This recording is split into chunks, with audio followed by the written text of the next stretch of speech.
आप देख रहे हैं दहाड़ न्यूज जौनपुर, सच दिखाने की हिम्मत। सर, आपसे सबसे पहला क्वेश्चन है हमारी तरफ से, मैं दहाड़ न्यूज़ की तरफ से, कि आपने क्षेत्र में ऐसा क्या काम किया है कि क्षेत्र की जनता आपको पुनः से दोबारा से आपको चुने। मैं सबसे पहले तो आप लोग को धन्यवाद और बधाई देता हूं कि आप लोगों ने, आप सभी पत्रकार भाइयों ने इस लायक मुझे समझा कि मैं आप लोगों के चैनल पे आके अपनी बात रख सकूं। इसके लिए मैं आप लोग को बहुत बहुत धन्यवाद और साधुवाद देता हूं। आपने क्वेश्चन बहुत ही अच्छा पूछा और मैं इसमें बता देता हूं कि पिछले 70 सालों में, जब से भारत आज़ाद हुआ है, तब से आज तक मडियाहूं विधानसभा में वो नहीं, जो नहीं हुआ था वो हम लोगों ने करके दिखाया है, जो कि माननीय विधायक जी के उसमें घोषणा पत्र में ये था कि हम लोग सीरिया पुल का निर्माण कार्य कराएंगे। मलेथू घाट में जो 1950 में जनता द्वारा ये पुल बनाया गया था, जिसपे तमाम सरकारें आई, तमाम लोग एमपी हुए, तमाम लोग विधायक हुए, लेकिन कभी किसी ने ध्यान नहीं दिया था। एक नगेसरा में पुल है उसका। और मैं आपको बता दूं कि एक एक चीज़ मैं आप लोग को गिनाता हूं कि जो पहले मैंने सीरिया पुल की बात उठाई, ये 1942 में दयावंत नाम के एक बहुत बड़े व्यापारी थे, बहुत ही सम्रांत नागरिक थे, व्यापारी थे। उन्होंने जनता से चंदे मांग के, चंदे जुटा के ये पुल का निर्माण कार्य कराया था।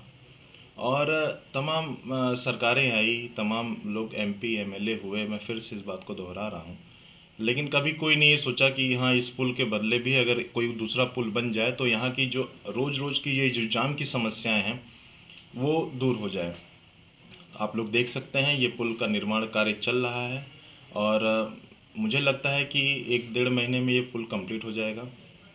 दूसरा पुल हम लोगों ने माननीय विधायक जी के अथक प्रयास से मलेथू घाट का, जो कि 1950 में ये जनता द्वारा बनाया था, बहुत ही बुरी स्थिति थी वहाँ की, उसका भी पुल का निर्माण कार्य प्रारंभ हो चुका है। वहाँ पे कल अभी वहाँ के ग्रामवासियों के द्वारा वहाँ का शिलान्यास किया गया, वहाँ का पूजा पाठ करके वहाँ पे नींव पूजन की गई। और तीसरा नगेसरा घाट, नगेसरा घाट में 2003 में ये जब उस टाइम के जो भी एमएलए रहे होंगे तो उन्होंने स्वीकृत कराया था, तो उसमें कुछ अधिकारियों की बदमाशियों की वजह से वो पुल आधे में ही लटक गया था, उसका सब पैसा वैसा वापस चला गया था। लेकिन उसको फिर से हम माननीय विधायक जी ने प्रयास करके उसको 8 करोड़ 71 लाख रुपए का वो पुल बनने जा रहा है। उसका गांव वालों ने उसका शिलान्यास किया है और वहाँ के लोगों ने भूमि पूजन करके काम शुरू कराया है। तीसरा काम मैं आपको बता दूं कि हमारा विधानसभा क्षेत्र मडियाहूं बहुत बड़ी तहसील है और यहाँ पे अगर कभी भी गर्मियों की सीज़न में अक्सर आग लगने की संभावनाएं होती हैं और आग लग भी जाती है। तो जब तक फायर स्टेशन की गाड़ियाँ आती थी, दमकल आता था यहाँ पे बुझाने के लिए आग को, तब तक कई बिगहे गेहूं की आग फसल एकदम आग में विलीन हो जाती थी। तो इसके लिए एक रायपुर जमालापुर में एक फायर स्टेशन का निर्माण कार्य करा दिया गया है, आप लोग देख सकते हैं उसको। अब क्या रहेगा कि मडियाहूं तहसील में आसपास की कहीं भी, अगर भगवान न करे ऐसा हो, अगर कहीं आग लगती है तो 5 से 7 मिनट के अंदर वो गाड़ियाँ पहुंच जाएंगी। ये काम हो गया। तीसरा काम चौथा काम जो है वो रामपुर नगर पंचायत की बात मैं करता हूँ। रामपुर इतना बड़ा मार्केट था, बहुत बड़ा मार्केट है, बहुत विकसित मार्केट है, लेकिन कभी कोई एमएलए एमपी नहीं चाहा कि उसको भी नगर पंचायत का दर्जा दिलाया जाए और वहाँ के ग्रामवासियों को अब नगर वासी कहलाया जाए, ये किसी ने नहीं सोचा। माननीय विधायक जी के अथक प्रयास से वहाँ नगर पंचायत का कार्य भी शुरू हो गया है, नगर पंचायत का दर्जा भी प्राप्त हो चुका है उसको, और अब वहाँ के लोग ग्रामवासी नहीं, वहाँ के लोग नगरवासी हो गए हैं। मैं आपको बता दूं कि एक हॉस्पिटल का भी निर्माण कार्य माननीय विधायक जी द्वारा कराया जा रहा है, जो कि आशापुर में बन के तैयार हो गया है। संडे को वहाँ के ग्रामवासियों के द्वारा उसका शिलान्यास किया जाएगा, क्योंकि आचार संहिता लगी है तो माननीय विधायक जी नहीं पहुँच पाएंगी, लेकिन ग्रामवासी कर सकते हैं क्योंकि उन्हीं के पैसे से, उन्हीं के लिए बन रहा है वो।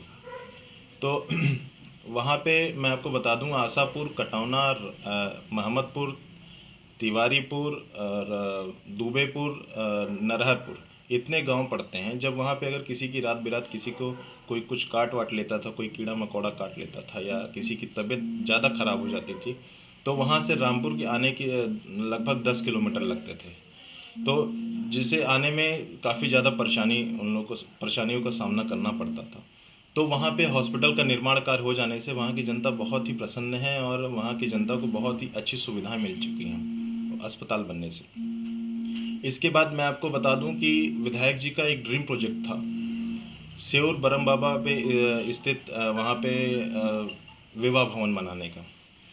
हर माँ बाप की इच्छा होती है कि हम अपने लड़के लड़कियाँ की शादी मैरिज हॉल में करें, भव्य तरीके से करें, अच्छे तरीके से करें, ताकि जो भी घराती बाराती आए वो सोचे कि हाँ हाँ इसने अपने लड़के लड़कियों की शादी की है।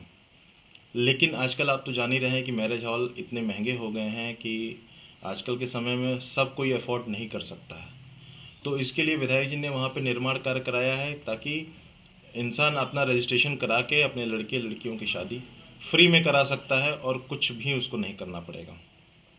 तो और ऐसे ऐसे लगभग मैं आपको बता दूं 283 मजरों में विद्युतीकरण कराए गए हैं। मुझे बहुत अच्छी तरीके से याद है कि चुनाव जीतने के बाद हम लोग एक शादी विवाह में गए थे फिरोजपुर, मणिपुर ग्राम सभा में एक फिरोजपुर ग्राम सभा पड़ता है। तो वहाँ के लोगों ने कहा कि भाई साहब आज हम लोग भारत को आज़ाद हुए इतना साल हो गया, लेकिन आज तक हम लोग ये नहीं जानते हैं कि बिजली होती कैसी है। विधायक जी ने कहा कि मैं 48 घंटे पे यहाँ पे पोल भिजवा दूंगी और वहाँ पे लोगों को बिजली मिली। यहाँ पे कादीपुर आप हरिजन बस्ती वहाँ चले जाइए, वहाँ पे बिजली मिली। हमारी सरकार सबका साथ सबका विकास पर काम कर रही है। हमारी गठबंधन की सरकार सबके साथ सबका विकास की बात करती है। कोई ये नहीं देखती कि नहीं ये किस जात का है, ये किस धर्म का है, कोई किस मज़हब का है, ये नहीं देखते हैं। और जो भी नीड है, अब सरकार की योजना है, देखिए आप लोगों को राशन फ्री में मिल रहा है, तो सबको मिल रहा है, कोई ऐसे कोई जात विशेष को नहीं मिल रहा है। इसके बाद मैं अभी मड़ियाहों के विकास पे आता हूँ। इसके बाद तमाम ऐसी सड़कें थी जो कि 40-40 साल से कभी नहीं बनाई गई थी। पता नहीं पूर्व के जनप्रतिनिधि क्या करते थे, ये मुझे कोई पता नहीं है, लेकिन उसके बाद भी विधायक जी ने अथक प्रयास करके और तमाम सड़कों का निर्माण कराया है। लगभग 382 सड़कें ऐसी हैं जिसका निर्माण कार्य कराया गया है, वो चौड़ीकरण कराया गया है। अभी आप देखिए एक अड़हनपुर मार्ग जो कि रामनगर ब्लॉक को जाती है, उसका चौड़ीकरण कराया जा रहा है। वहाँ के लगभग 20 गाँवों को बहुत ही अच्छी सुविधाएं मिल जाएंगी। ऐसे ऐसे कई काम हुए हैं। पानी की टंकी की योजना है। मैं हमारे विधानसभा में एक जगह है राजापुर भोड़ा, वहाँ पे राजापुर सिकरौर, वहाँ पे लोग गड्ढा खोद के पानी जो लखधरपुर से पाइपलाइन गई थी, वो टिप टिप पानी गिरता था, तो उस गड्ढे से लोग पानी निकाल के उसको पीते थे। विधायक जी के आवास पे लगभग 2-3 ट्रैक्टर भर के लोग आए थे कि हम लोग पानी ऐसे पीते हैं। तो वहाँ पे 4.5 करोड़ रुपए की पानी की टंकी बन गई थी। पाइपलाइन सबके यहाँ हर घर तक पहुँच चुका था, लेकिन बोरिंग भ्रष्ट हो जाने के नाते वहाँ वो पानी की टंकी चालू नहीं हो पाई थी। तो विधायक जी ने हमको स्वयं भेजा, वहाँ पे सारे जेई अधिकारियों को भेजा, तो पता चला कि वहाँ पानी जो है 350 फीट बोरिंग करने पे खारा पानी आ रहा था।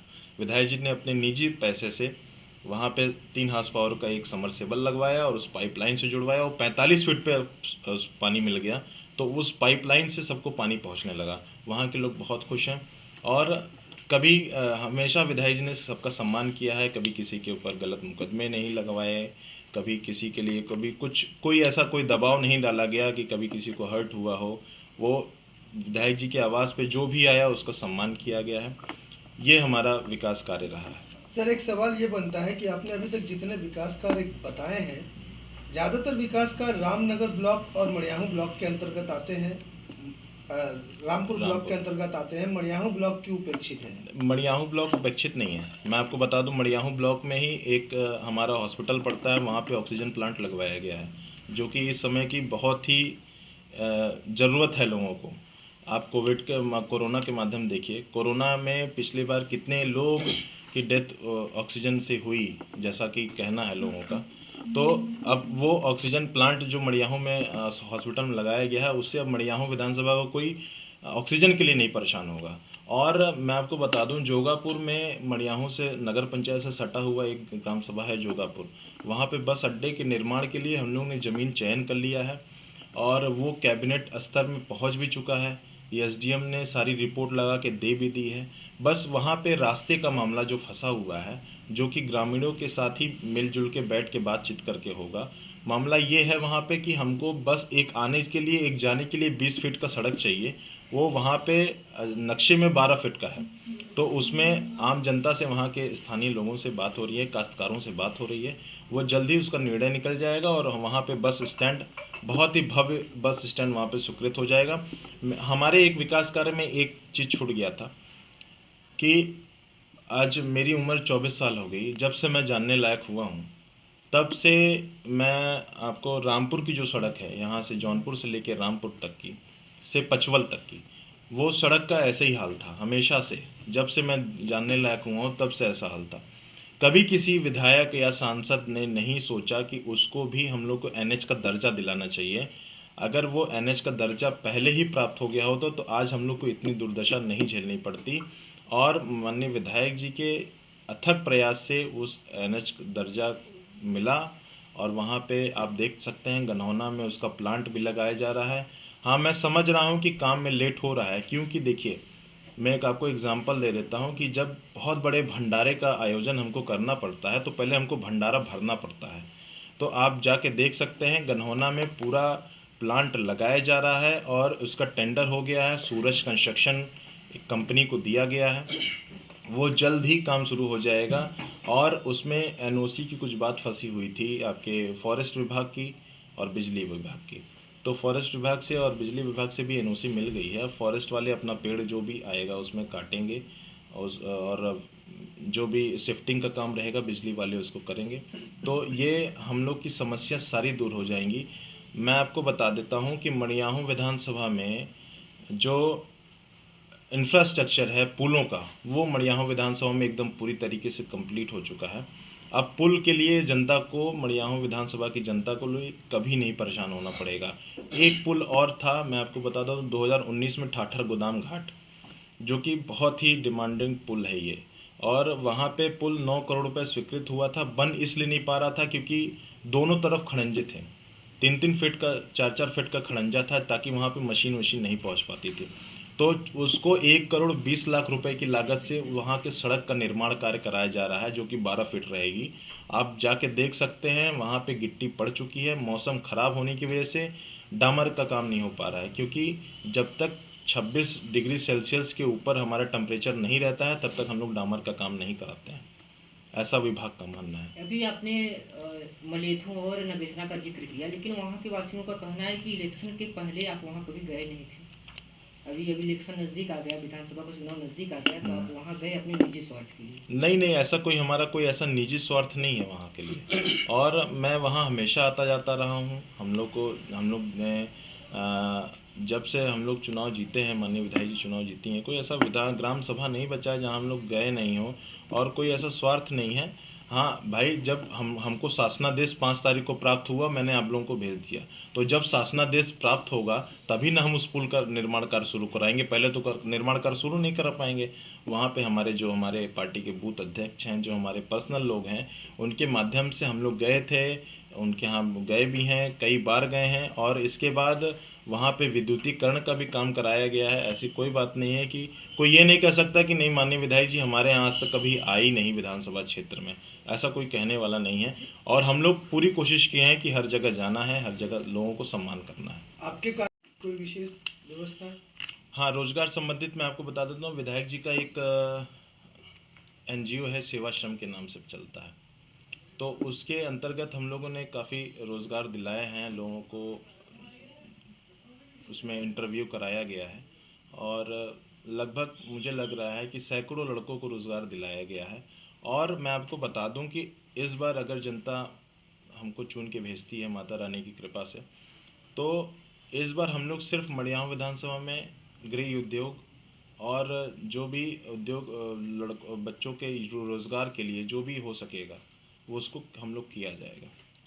सर मैं जानना चाहता हूँ, जो गठबंधन सरकार ये है आपकी, इसमें गठबंधन में है आप, जो महंगाई चल रही है, पेट्रोल की कीमतें बढ़ रही हैं, डीजल का कीमत बढ़ा है इस समय, इस पे आप क्या कहना चाहेंगे? इस पे कैसे रोकथाम लगे? देखिए मैं आपको बता दूं, जब देश विकसित होता है ना, तो सब चीज़ ऑटोमेटिक सब अपने आप सही हो जाता है। और महंगाई नहीं बढ़ रही है, लोगों की सोच है ऐसी कि महंगाई बढ़ रही है। लेकिन जब हमको कोविड काल में आप देख सकते हैं कि सरकार इतना हमारे लिए कर रही है, लोगों को फ्री में राशन दे रही है, लोगों के लिए मुफ्त टीका लगवा रही है, लोगों के लिए दवाइयों का व्यवस्था किया जा रहा है। और जो कच्चा तेल जो आता है हमारा बाहर से, उस पे भी तो आप लोग को देखना चाहिए, जितना वो हमको देंगे, हमको भी तो कच्चा तेल खरीदना होता है ना। हम तो यहाँ से कभी, हमारे यहाँ तो पैदा होता नहीं है कच्चा तेल, हमारे यहाँ तो कुआं है नहीं इस चीज़ का। तो जब भी हम खरीदते हैं, जितने में खरीदते हैं, तो फिर उसी हिसाब से हम लोग उसको डिस्ट्रीब्यूट कराते हैं। विपक्ष का आरोप था कि क्रूड ऑयल का रेट बहुत घटने के बावजूद भी पेट्रोल की कीमत बहुत ज़्यादा बढ़ी थी, और हर सरकार में अनाज तो दिया जाता था, चाहे वो कांग्रेस सरकार हो। ये सपा का कहना है, सपा सरकार भी बोली हमारी सरकार में हमने अनाज वितरित किए, तो इस सरकार ने कुछ एक्स्ट्रा कुछ नहीं किया। इस पर क्या कहना चाहेंगे? नहीं, आप देख लीजिए, आप तो खुद पत्रकार हैं, आप देखते होंगे पिछली सरकार ने क्या किया था, इस सरकार ने क्या किया था। पिछली सरकार कुछ लोगों को लेके चलती थी, कुछ लोगों को राशन देने का काम करते थे, लेकिन हमारी सरकार ने सबका साथ, सबका विकास और सबका विश्वास लेके जिया है, और सोच ईमानदार रखा है, काम दमदार रखा है, और सबको दिया गया है। कोई किसी किसी के साथ कोई पार्शियलिटी नहीं करी गई है इस बार। और आप देख लीजिए, जब से कोरोना चल रहा है तब से राशन दिया जा रहा है लोगों को, एक एक महीने में 2-2 बार राशन दिया जा रहा है। अब हमारे मुख्यमंत्री जी ने 5 यूनिट, और जो पहले 5 यूनिट मिलती थी अब वो 10 यूनिट हो गई है। आप ये देख सकते हैं, ये बहुत ही अच्छा वो है। और कोविड काल में जो लोग परेशान थे, काफ़ी ज़्यादा 26,883 प्रवासी हमारे मड़ियाहों के रहने वाले लोग थे, जो कि मुंबई में रहते थे, उनको लाने का काम किया गया है। तो इससे बहुत ही अच्छा एक इफेक्ट गया हुआ है। सात्विक जी, ये तो बात हो गई 2000, जो अभी आपने जो 5 सालों में कार्य किए हैं मड़ियाहू विधानसभा में, विकास को लेकर चर्चा हुई, मगर 2022 का जो विधानसभा चुनाव अभी होने वाला है, उसको जो है कि मड़ियाहू विधानसभा से आप किस मुद्दे पे चुनाव अगर लड़ेगी आपकी पार्टी? देखिए, हमारी पार्टी विकास के नाम पे चलेगी, सम्मान के नाम पे चलेगी, ठीक है, और लोगों को कोई परेशानी नहीं हुई है इसके नाम पे चलेगी। देखिए, हम आपको बता दें, विकास लोग देख रहे हैं कि हम आपको, लोग 15 साल का अपना विकास गिना दें, हम आपको 5 साल का विकास गिनाते हैं, जिसमें 2 साल कोविड में गया हुआ है, आप सब जानते हैं। 2 साल की विधायक निधि सब चली गई थी कोविड के नाते, ठीक है। तो हम तो कहते हैं कि आप लोग एक डिबेट का आयोजन कराइए, उसमें विपक्ष को भी बुलाइए, हमको भी बुलाइए, सबको बुलाइए, और उनसे पूछिए कि आप अपना 15 साल का कार्यकाल के बारे में बताइए, हम आपको 5 साल के काम गिनाते हैं। आप अपने 15 साल का गिनाइए, हम 5 साल का गिनाते हैं, सबकी टाइटा फिक्स हो जाएगी। आप युवा हैं और युवा प्रदेश अध्यक्ष भी हैं अपना दल यश से, तो युवाओं को लेकर आपकी क्या सोच है? आपकी पार्टी ने अभी तक युवाओं के लिए क्या किया है? मैं आपको बता दूं, मैं प्रदेश अध्यक्ष नहीं हूं, मैं एक प्रदेश सचिव हूं उस पार्टी अपना दल है इसका। और हम लोग की हमेशा ये रहती है कि युवाओं को ज़्यादा से ज़्यादा, अब आप देखिए कौशल विकास के लिए भी युवाओं के लिए प्रेरित किया जा रहा है, और हमारे हिंदुस्तान में 65% आबादी युवाओं की है। तो और युवा ही है जो कि इस बात को समझता है कि हाँ वाकई में कौन सी पार्टी अच्छी है, कौन सी सरकार अच्छी है, और किसके सरकार में ज़्यादा हम लोग को लाभ है मिला है। और कौशल विकास की योजना है, इसके बाद लोगों को रोज़गार की योजना है, ऐसे ऐसे तमाम चीज़ें हैं जो कि युवाओं के लिए सरकार कर रही है। आपने बहुत सारे कामों को गिनाया जो आपने पिछले 5 सालों में किया है। अगर सरकार फिर बनती है और विधानसभा मड़ियाहू फिर आपके खाते में होता है, तो कौन कौन सी ऐसी चीज़ें रह गई हैं अभी जो आप उसे करना चाहेंगे? देखिए, मैं आपको बता दूं, मैंने अभी ये बताया कि मड़ियाहू का इंफ्रास्ट्रक्चर तैयार हो चुका है, ठीक है। अब हमारा जो एक पेंडिंग काम रह गया है बस स्टैंड का वो पेंडिंग नहीं रह गया है, बस उसको धरातल पे ले आना है, कागज़ से धरातल पे ले आना है, क्योंकि वो कागज़ में सब फाइनल हो चुका है। यहाँ पे बनना शुरू हो जाए, बस स्टैंड यहाँ से बसें चलने लगे, तो वो मैं उसको मानूंगा क्लियर हो जाएगा। अब मैं आपको बता दूं, हम लोग ने 2 नगर पंचायतों को और प्रस्तावित किया है कि कि ये 2 बाज़ारों को भी हम लोग नगर पंचायत का दर्जा दिलाएंगे। एक सुखलालगंज बाज़ार भी बहुत पुरानी बाज़ार है। इसमें इसके अंतर्गत हम लोग ने जो प्रस्ताव बना के भेजे थे, जिसमें सुखलालगंज है, सराय विक्रम है, दमोदरा है, मनुई है, गहलाई है, रायपुर है, जगदीशपुर है। ये 7 गांव हम लोग ने चयन करके। सात्विक जी, विकास की बात हुई, 5 सालों में जो आपने विकास किया उस पर बात हुई, युवाओं को लेकर बात हुई, और अग्निशामक जो बनाए गए हैं केंद्र उस पर बात हुई। 370 विधानसभा से अपना दल यश की जो विधायिका जी हैं वह खुद भी एक महिला है, तो महिलाओं को लेकर जो है कि अपना दल यश और भाजपा क्या सोचती है? देखिए, महिलाओं के लिए बहुत ही सरकार ने बहुत ही अच्छा निर्णय लिया था। जी। महिला सुमंगलम योजना थी और महिलाओं के लिए तमाम चीज़ें ऐसी थी जो नीड थी महिलाओं के लिए, वो सब सरकार ने इस महिलाओं के लिए करके दिखाया है। अब आप देखिए, जो भी आंगनवाड़ी महिलाएं थी उन लोगों के लिए सरकार ने स्मार्टफोन की व्यवस्था कराई थी, और इसके बाद साथ साथ महिलाओं को प्रेरित करने के लिए तमाम ऐसे उन्होंने उसका उनके लिए मेंटेनेंस करने के लिए जो चीज़ें ज़रूरत थी वो सब इस भारत सरकार ने यूपी की सरकार ने किया है।